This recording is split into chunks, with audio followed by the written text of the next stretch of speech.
अस्सलामुअलैकुम दोस्तों, मेरा नाम है वकास हैदर और आप देख रहे हैं हैदर टीवी। दोस्तों, इंटरनेट की इस दुनिया में आप किसी भी चीज़ के मुतालिक चंद मिनटों में इंफॉर्मेशन हासिल कर सकते हैं। आपने बहुत सी वीडियोस में अजीबो गरीब और नई चीज़ें देखी होंगी, लेकिन आज की इस वीडियो में मैं आपको दुनिया में मौजूद जिन चीज़ों के बारे में बताने जा रहा हूँ, इन्हें शायद आपने पहले सब्सक्राइब करें हैदर टीवी को और बेल आइकन को दबाएं इंफॉर्मेटिव वीडियो सबसे पहले देखने के लिए।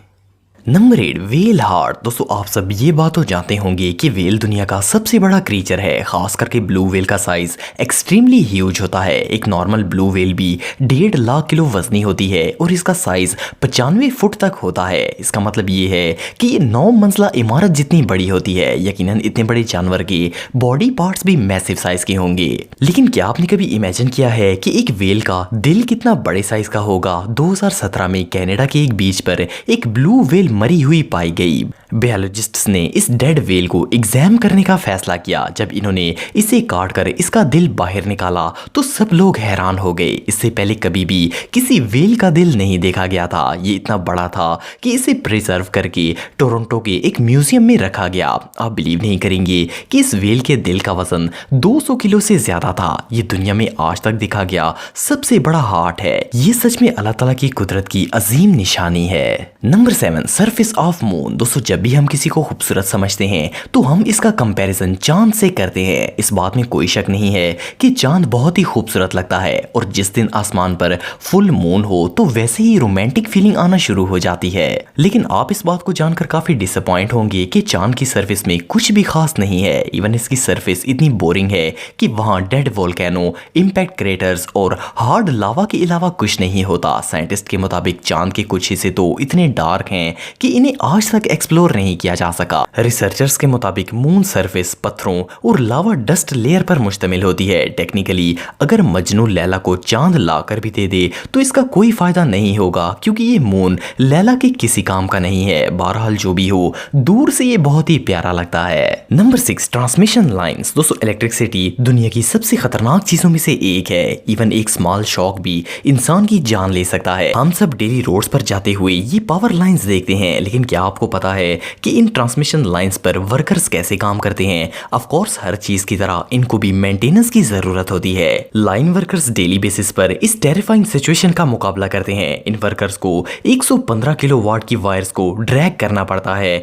और ये काम करना तो दूर, देखकर ही इंसान को खौफ आ जाता है। जब ये लाइंस टूट जाती हैं या फिर इनमें कोई चीज फंस जाती है तो इन वर्कर्स को इन लाइन वायर्स के करीब जाकर और इवन कई बार तो इन्हें टच करके भी रिपेयर करना पड़ता है। हर बार पावर ग्रिड को शट डाउन करना पॉसिबल नहीं होता, इसीलिए इन लोगों को करंट वाली वायर्स पर ही काम करना पड़ता है। इसके अलावा जितनी हाइट पर ये लोग काम करते हैं वो भी बहुत ही खौफनाक होती है।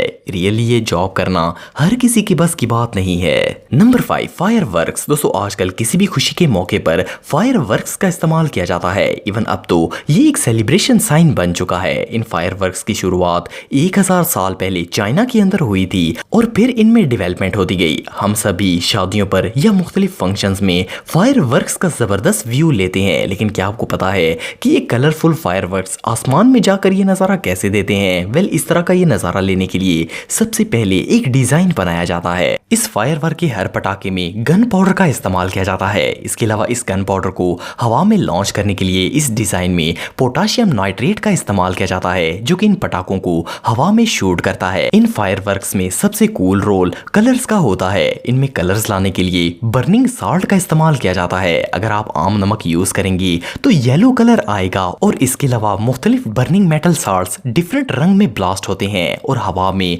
हर तरफ कलर नजर आते हैं। ये ब्यूटीफुल व्यू सच में देखने लायक होता है। Number 4, full circle rainbow. दोस्तों, जब भी किसी इलाके में बारिश होती है तो ज्यादातर लोग आसमान की तरफ देखते हैं ताकि वो कुदरत के एक खूबसूरत मंजर रेनबो को देख सकें। आप सबने एटलीस्ट एक दफा तो रेनबो जरूर देखी होगी। ये खूबसूरत व्यू प्राइसलेस होता है। नॉर्मली लोग समझते हैं कि रेनबो हाफ सर्कल आर्क पर मुश्तमिल होती है, लेकिन ऐसा नहीं है। असल में रेनबो फुल सर्कल में भी नजर आती है और इस रेयर इवेंट को दुनिया के कई लोगों ने कैमरे पर कैप्चर भी किया है। इस तरह का फुल सर्कल रेनबो देखने के लिए ऊंचाई पर होना जरूरी है। ज्यादातर ये व्यू पायलट्स ही ले पाते हैं और ये वीडियोस भी प्लेन से ही कैप्चर की गई हैं, लेकिन कई लकी लोगों ने ये नजारा जमीन पर भी देखा है और इन्होंने इस रेयर मोमेंट को कैमरे पर भी कैद किया है। ये व्यू इतना ब्यूटीफुल होता है कि दिल करता है कि बंदा इसे देखता ही रहे। ये वाकई में नेचर की सबसे खूबसूरत चीजों में से एक है। Number 3, freeze bubbles. दोस्तों सोप बबल्स हर बच्चे को पसंद होते हैं। इवन ये इतनी अट्रैक्टिव चीज है कि अगर बच्चे बबल्स बना रहे हों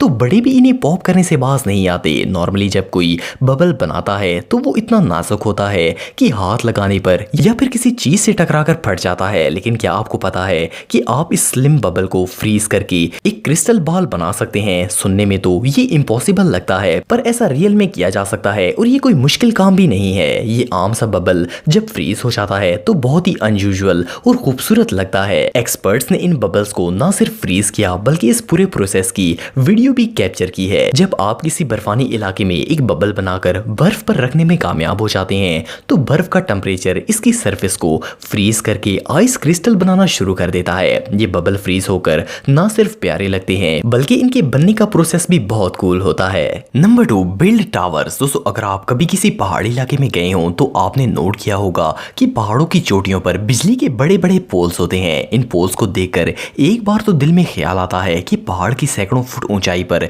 ये टावर बिल्ड कैसे किए गए होंगे। नॉर्मली जब कोई टावर बिल्ड करना हो तो इसके लिए क्रेन्स का इस्तेमाल किया जाता है, लेकिन पहाड़ों पर क्योंकि क्रेन नहीं जा सकती इसीलिए वहां ऐसे हेलीकॉप्टर्स का इस्तेमाल किया जाता है। इन हेलीकॉप्टर्स को एयर क्रेन कहा जाता है। ये इस तरह डिजाइन किए जाते हैं कि इनकी मदद से ह्यूज टावर्स को इजीली बिल्ड किया जा सकता है। पहले जमीन पर टावर्स के बड़े बड़े फ्रेम्स को फिट किया जाता है। इसके बाद ये एयर क्रेन उस स्ट्रक्चर को पहाड़ पर ले जाती है और वर्कर्स इसे टावर में जोड़ते जाते हैं। इन हेलीकॉप्टर्स की मदद से महीनों का काम दिनों में कंप्लीट हो जाता है और इससे लेबर फोर्स भी बचती है। बहरहाल जो भी हो, इन स्ट्रक्चर्स को लेवल करके एग्जैक्ट टावर के ऊपर लेकर जाना ये सिर्फ माहिर पायलट्स की मदद से ही मुमकिन हो पाता है। Number 1, shooting cows. दोस्तों गाय दुनिया के सबसे पीसफुल एनिमल्स में से एक है। दुनिया में करोड़ों ऐसे फार्मर्स हैं जो कि काउस को पालते हैं ताकि लोगों की फूड नीड्स को पूरा किया जा सके। अगर आप किसी गांव चले जाएं तो आपको अंदाजा होगा कि वहां के लोग अपनी गाय के साथ कितनी मोहब्बत करते हैं और कई बूढ़े लोग तो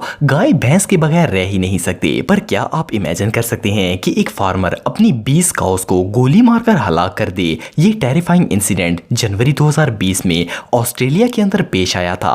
ऑस्ट्रेलिया के जंगल में बुश फायर की वजह से इस फार्मर की 20 गाय जल गई थी। इनके पास कोई ऑप्शन नहीं था क्योंकि इन काउस का बहुत ही बुरा हाल था। इसीलिए अथॉरिटीज ने स्टीव शिफ्टन को फोर्स किया कि ये अपनी काउस को शूट करके मार दें। इन्होंने अपनी 20 काउस को राइफल से गोली मारकर हलाक कर दिया। इस हादसे के बाद स्टीव पूरी तरह से टूट गए थे। रियली अपने ही जानवरों को ऐसे हलाक करना, ये बात तो सोचकर ही डर लग जाता है। दोस्तों अगर आप मेरे व्लॉगिंग चैनल को सब्सक्राइब करना चाहते हैं तो इस आइकन पर क्लिक करके सब्सक्राइब कर सकते हैं। आज के लिए इतना ही दोस्तों, नेक्स्ट वीडियो तक के लिए अल्लाह हाफिज।